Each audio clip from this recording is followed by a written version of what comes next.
사순절 5번째 주 예배를 시작하겠습니다. 함께 사도신경으로 신앙을 고백합니다. 나는 전능하신 아버지 하나님, 천지의 창조주를 믿습니다. 나는 그의 유일하신 아들, 우리 주 예수 그리스도를 믿습니다. 그는 성령으로 잉태되어 동정녀 마리아에게서 나시고 본디오 빌라도에게 고난을 받아 십자가에 못 박혀 죽으시고 장사된 지 사흘 만에 죽은 자 가운데서 다시 살아나셨으며 하늘에 오르시어 전능하신 아버지 하나님 우편에 앉아 계시다가 거기로부터 살아있는 자와 죽은 자를 심판하러 오십니다. 나는 성령을 믿으며 거룩한 공교회와 성도의 교제와 죄를 용서받는 것과 몸의 부활과 영생을 믿습니다. 아멘.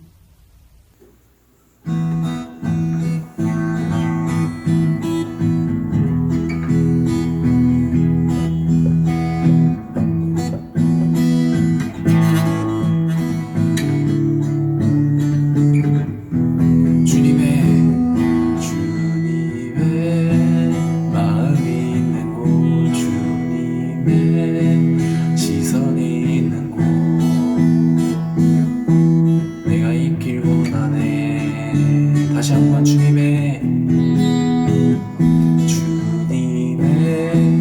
마음이 있고 주님의 시선이 있는 곳 내가 있길 원하네. 광야에 꽃을 피우시고 사막에 강물을 내시는 주의 놀라운 손길 푸른 마르고 꽃은 시드나 주의 말씀은 영원하네. 전능하신 주 거룩하신 왕 주님의 말씀 이루시네. 나의 맘 주의 성전이 되어 영원한 주의 말씀을 향해 주의 마음 있는 곳으로 나의 삶 주의 말씀을 따라 이루신 주의 나라를 향해 주의 시선이 있는 곳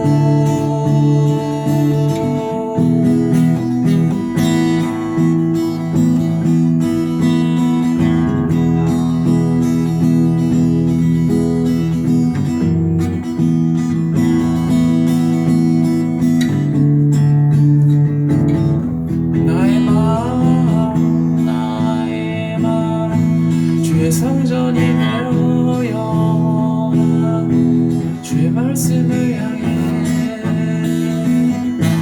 주의 마음 있는 곳으로 나의 삶 주의 말씀을 따라 이루신 주의 나라를 향해 주의 시선 있는 곳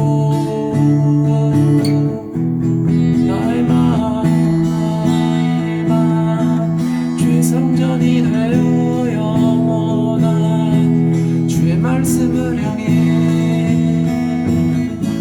주의 마음 있는 곳으로 나의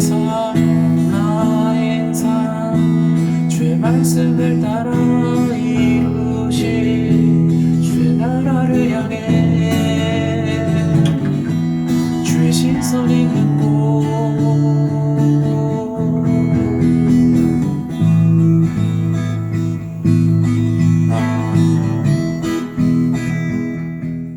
하나님, 지난 한 주간도 우리들을 지켜주셔서 감사합니다. 봄이 오고 날씨가 따뜻해졌지만 코로나19 때문에 학교도 가지 못하고 밖에도 마음대로 다니지 못했습니다. 답답하고 힘든 마음이 많았지만 형형색색의 꽃들과 자연의 모습을 통해 우리에게 위로를 주시니 감사합니다. 마음의 여유가 사라져서 다른 사람들을 원망하기도 했지만 이 힘든 시기에 묵묵히 봉사하고 다른 사람들을 도와주고 자기의 것을 나누는 사람들이 있기에 그 아름다운 모습에 우리의 마음도 누그러졌습니다. 이 시간들을 잘 극복해내도록 도와주시고 특히 병과 사투를 벌이고 있는 환자들에게 다가가셔서 치유의 손길을 허락해 주세요. 또한 경제적으로 어려움을 겪고 있는 우리의 이웃들에게도 위기를 극복할 힘을 주시옵소서. 비록 집에서 영상으로 찬양하고 말씀 듣지만 우리 마음 가운데 찾아오셔서 우리를 만나주시는 하나님 아버지를 의지하여 예배드립니다. 은혜 내려 주시옵소서. 우리가 어디에 있든지 하나님의 자녀임을 잊지 않고 지내는 한 주간 되게 하여 주시옵소서. 사순절 5번째 주를 지나고 있습니다. 우리를 위해 이 세상에 오시고 고난받으신 예수님을 생각하며 지금도 우리를 안타까운 눈으로 바라보실 예수님께 구합니다. 우리를 불쌍히 여기고 도와주시옵소서. 이 세계를 회복시켜 주시옵소서. 예수 그리스도의 이름으로 기도합니다. 아멘. 오늘 우리에게 주시는 하나님의 말씀은 마가복음 10장 41절부터 45절의 말씀입니다. 10 제자가 듣고 야고보와 요한에 대하여 화를 내거늘 예수께서 불러다가 이르시되 이방인의 집권자들이 그들을 임의로 주관하고 그 고관들이 그들에게 권세를 부리는 줄을 너희가 알거니와 너희 중에는 그렇지 않을지니 너희 중에 누구든지 크고자 하는 자는 너희를 섬기는 자가 되고 너희 중에 누구든지 으뜸이 되고자 하는 자는 모든 사람의 종이 되어야 하리라. 인자가 온 것은 섬김을 받으려 함이 아니라 도리어 섬기려 하고 자기 목숨을 많은 사람의 대속물로 주려 함이니라. 가족여행을 떠나본 적이 있나요? 해외여행이든 국내 여행이든 여행을 떠난다는 것은 기대되고 굉장히 설레는 일인 것 같습니다. 여행 갈 때 여러분 가방에 무엇을 챙기시나요? 일단 나에게 가장 중요한 것, 핸드폰, 그리고 핸드폰 충전기가 해당될 것 같고요. 그리고 여행지에서 지내는데 편리함을 줄 물건, 또 개인 위생을 위해 꼭 챙겨야 할 것들을 여러분의 가방에 제일 먼저 챙길 거라고 생각이 듭니다. 그런데 여행짐을 싸면서 준비할 때 유독 잔소리를 하고 짜증을 많이 내는 한 사람이 있을 거예요. 누구일까요? 네, 바로 엄마 또는 아빠예요. 여행의 세부적인 계획을 짜고 이끌어가는 사람이 아마 가장 긴장하고 예민해져 있어서 아마 짜증을 많이 부릴 거예요.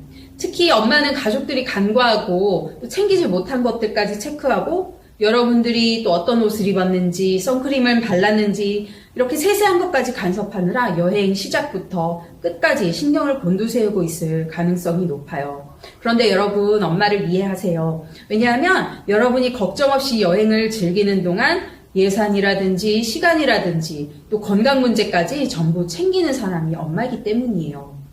함께하는 여행이지만 이렇게 이끄는 사람과 따라가는 사람 각자가 집중하는 부분이 다르고 사용하는 에너지가 달라요. 예수님과 제자들은 예루살렘을 향해 여행하고 있었습니다. 제자들은 기대에 가득한 설레는 마음으로 예루살렘에 도착했을 때 어떤 일들이 벌어질까에 대해서 즐거운 상상을 하고 있었습니다. 그들은 예수님이 지금까지 쌓아온 업적과 인기와 능력을 근거로 이스라엘의 새로운 지도자로 우뚝 서지 않을까 기대하고 있었습니다. 그래서 예수님이 지도자 자리에 오르면 자기들도 한 자리씩 차지하게 되지 않을까 기대하는 그런 설레임에 가득 차 있는 것이었습니다. 그런데 정작 예수님은 제자들을 보고 으뜸이 되려면 섬기고 낮아져야 한다는 말씀을 하셨어요. 이 여행의 목적지가 어디인지 또 그 목적지에 가기 위해 무엇을 준비해야 하는지 서로 너무나 다른 생각을 가지고 있다는 점이 이 대화에서 분명히 드러납니다. 우리는 예수님을 믿음으로 하나님 나라에 들어간다는 것을 믿는 그리스도인들입니다. 우리의 믿음 생활의 목적지는 하나님 나라에 들어가는 것이죠. 그런데 하나님 나라에 어떻게 들어가야 할지, 다시 말해 하나님 나라를 어떻게 얻어야 할지 제자들은 잘 알지 못했습니다. 그래서 예수님이라는 아름답고 완전하시고 선하신 분이 이 세상을 다스린 왕이 되면 이 세상은 하나님 나라가 될 것이라고 믿었습니다. 하지만 예수님은 하나님의 뜻에 순종하는 한 사람이 있어 하나님이 뜻하신 구원의 계획이 이루어진다면 그곳에서부터 하나님 나라가 시작되리라고 믿으셨어요. 그래서 자기의 뜻대로가 아닌 하나님의 뜻대로 십자가의 제물이 되기 위해 예루살렘을 향해 가셨습니다. 옛날 사람들은 교회가 승승장구하면 하나님 나라를 선전하는 것이라고 생각했어요. 그래서 기독교를 믿는 국가가 되면 하나님 나라가 이 땅에 이루어지는 것이라고 생각을 했죠. 시대가 변하고 국가보다 개인이 중요하다고 생각하는 시대가 오게 되자 사람들의 생각은 달라졌어요. 교회 다니는 기독교인이 사회적인 성공을 이루면 하나님 나라를 선전하는 것이라고 생각했어요. 마치 연말 시상식에서 트로피를 거머쥔 배우가 이 영광을 하나님께 돌립니다 라고 얘기하면 사람들이 와, 하나님이 대단하신 분이구나, 하나님 믿으면 저렇게 훌륭한 사람 될 수 있구나 라고 생각할 것처럼 말이에요. 그런데 이런 생각은 세상이 가리키는 방법이에요. 예수님은 큰 나라를 이루지 못했어요. 예수님을 따르던 무리들은 예수님이 왕이 되셔서 또는 새로운 종교 지도자가 되셔서 이 세상에 포악한 총독들과 왕들을 몰아내고 좋은 군주가 되어주기를 바랬어요. 또 그들이 바랬던 대로 배불리 먹을 수 있는 나라, 자유롭게 살아갈 수 있는 나라를 만들어주기를 바랬어요. 그들이 바라던 대로 그렇게 됐으면 참 좋았을 텐데. 하지만 웬일인지 예수님은 그 길을 택하지 않으셨어요. 예수님은 하나님이 보내시는 곳을 향해 나아갔을 뿐이지만 그것은 낮아지는 길, 섬기는 길, 자기의 목숨까지 내어주는 길이었습니다. 그 길을 통해 하나님이 온 세상을 구원하실 것을 믿고 확신했기에 죽음에 이르기까지 순종하실 수 있었습니다. 예수님의 죽음과 부활을 목격하고 그 삶의 전환을 경험했던 초기 그리스도인들도 마찬가지였습니다. 그들의 삶은 성공과는 거리가 먼 낮고 겸손한 삶을 살았습니다. 죽음이 부활을 가져오고 낮아짐과 희생이 생명을 가져오는 길이라는 것을 눈으로 직접 보았기 때문입니다. 예수님은 우리들에게 세상과 다른 하나님 나라의 논리를 가르쳐 주십니다. 하나님 나라에서 누가 높고 또 누가 낮은지에 관한 것입니다. 우리가 사는 세상에서는 보통 많이 가진 사람들이, 또 높이 오른 사람들이, 또 먼저 차지한 사람들이 높은 자리를 차지하곤 합니다. 하지만 하나님 나라는 완전히 반대의 개념을 갖습니다. 43절과 44절의 말씀입니다. 너희 중에는 그렇지 않을지니 너희 중에 누구든지 크고자 하는 자는 너희를 섬기는 자가 되고 너희 중에 누구든지 으뜸이 되고자 하는 자는 모든 사람의 종이 되어야 하리라. 모두가 더 많이 가지고 더 높이 올라가려고 하는 이 세상 가운데서 적게 가지고 낮은 곳을 향하며 사는 것은 쉬운 일이 아닙니다. 모두가 높아짐을 지향하는 가치관을 당연시하는 세상 속에서 살아가면서 우리는 어떻게 예수님의 그 낮아짐의 삶을 따라 살아갈 수 있을까요? 예수님의 말씀에 한번 귀 기울여 보겠습니다. 45절 말씀입니다. 인자가 온 것은 섬김을 받으려 함이 아니라 도리어 섬기려 하고 자기 목숨을 많은 사람의 대속물로 주려 함이니라. 예수님은 제자들에게 섬김과 희생의 삶을 말씀하셨습니다. 그리고 섬김의 삶을 직접 살아내시고 또 희생의 죽음을 죽으셨습니다. 예수님의 섬김과 희생을 우리가 조금씩만 닮아간다면 우리들도 그리스도를 닮은 사람들이라는 그런 호칭이 부끄럽지 않을 것입니다. 하지만 섬김과 희생이라는 말에 많은 사람들이 부담을 느낄 거예요. 섬김과 희생을 어떤 큰 일이나 사건이나 어떤 직업적인 선택으로 생각하는 것이 아니라 하나님께서 정말 원하시는 것은 그 섬김과 희생을 우리의 성품되게 하는 것. 그게 하나님이 진짜 원하시는 것 아닐까요? 버스나 지하철을 탈 때 노약자에게 자리를 양보하는 것. 또 쓰레기가 떨어진 것을 보면 누가 시키지 않았는데, 그리고 내가 그것을 줍는 것이 의무가 아니지만 내가 먼저 주워서 치우는 것. 그리고 내가 고객이기 때문에 마트나 어떤 식당 같은 데서 일하시는 분들을 함부로 대하지 않고 공손히 대하는 것. 이런 사소한 일들이 섬김과 희생의 작은 실천들이라고 할 수 있을 거예요. 우리가 살아가는 세상은 공동체가 부서져 있고 또 관계가 깨어져 있는 세상입니다. 남을 배려하고 생각해주는 것보다 내 이익과 자기 중심성에 익숙해져 있는 우리들의 모습을 보게 됩니다. 하지만 예수님의 발걸음을 따라서 사는 우리들은 다른 기준으로 이 세상을 바라보아야 합니다.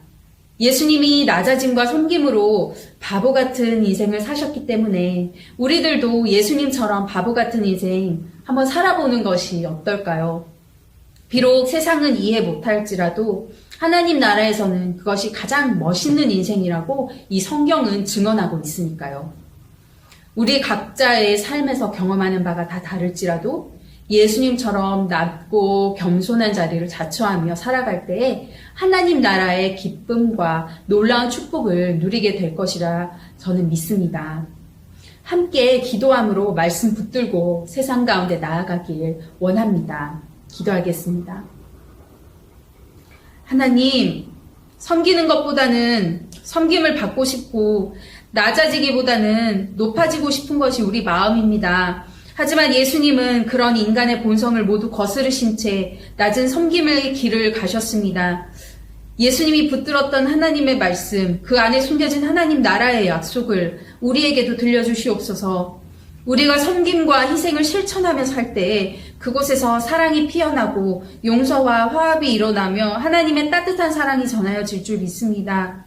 우리의 자기중심성과 교만함을 이 시간 주님께 고백합니다. 우리 마음을 고쳐주셔서 아름다운 사랑의 마음으로 변화시켜 주시옵소서. 사랑의 마음으로 기꺼이 섬기고 낮아지는 우리들 되게 해주시옵소서. 예수님을 닮아가는 우리 금호교회 고등부 친구들 되게 해주시옵소서. 예수님의 이름으로 기도합니다. 아멘. 이제는 우리 구주 예수 그리스도의 은혜와 하나님의 사랑과 성령의 감동하심과 교통하심이 섬김의 삶을 살고자 하는 고등부 모든 지체들 위해 영원히 함께 하시기를 축원하옵나이다. 아멘.